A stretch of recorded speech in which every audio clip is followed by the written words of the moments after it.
Bom, vamos direto ao ponto. Hoje, a nossa análise vai mergulhar fundo num verdadeiro mistério médico. É uma condição super complexa que afeta milhões de mulheres no mundo todo, mas que por muito tempo foi simplesmente mal compreendida. O lipedema. É um assunto que finalmente está ganhando a atenção que merece na comunidade científica, porque, olha, impacta demais a mobilidade e a qualidade de vida de pessoas que passaram anos no escuro sem respostas para o próprio corpo. Sabe aquela pergunta incrivelmente frustrante que ecoa em tantos consultórios médicos? Por que é que aquela gordura específica nas pernas ou nos braços simplesmente não some com nenhuma dieta? A pessoa muda a alimentação inteira, treina todo santo dia, a balança até desce, o corpo todo afina, mas as pernas continuam desproporcionais, pesadas e doloridas. É exatamente esse o mistério que a gente vai desvendar agora. E para ter uma noção real do tamanho disso, os números são de cair o queixo. A gente está falando de uma realidade onde até 10% das mulheres lidam com lipedema em algum grau. Uma em cada 10. Mas por causa daqueles enormes pontos cegos históricos na pesquisa médica, que, convenhamos, costuma negligenciar a biologia feminina, a Organização Mundial da Saúde só foi classificar o lipedema como uma doença oficial em 2022. É loucura pensar que algo tão comum foi reconhecido praticamente ontem. Então, o nosso roteiro de hoje vai ser o seguinte. 1. O enigma do lipedema. 2. Por que isso acontece? 3. Diagnóstico e diferenças. 4. Os pilares do tratamento. E, finalmente, 5. A fronteira médica. Primeira parada, parte 1. O enigma do lipedema.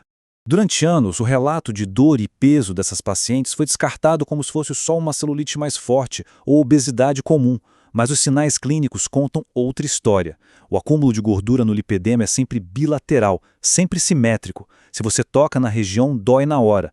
Hematomas aparecem do nada. E tem o clássico sinal do manguito, que é uma pista clínica fascinante. Os tornozelos e pulsos ficam fininhos, preservados, enquanto a perna e o braço aumentam muito, criando uma divisão brutal, que parece até desenhada.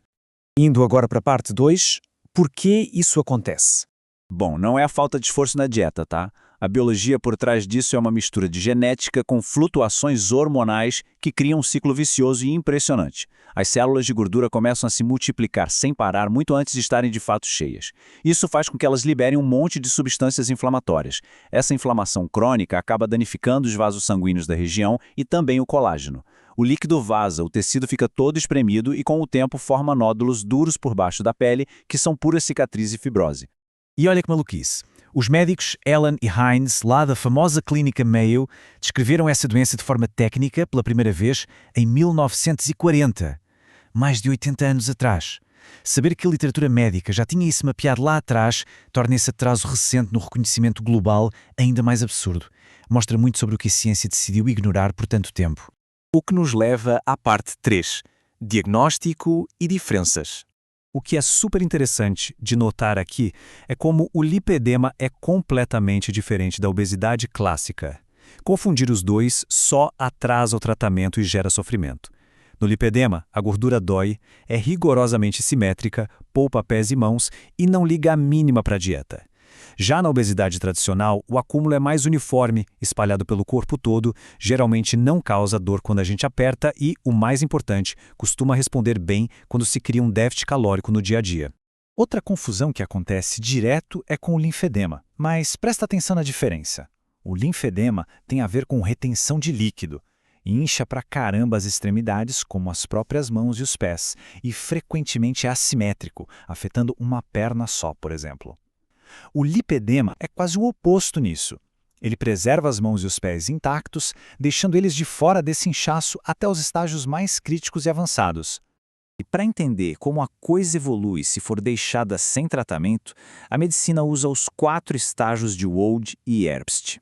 No estágio 1, a pele ainda está lisa, mas o tecido embaixo já é notavelmente mais grosso.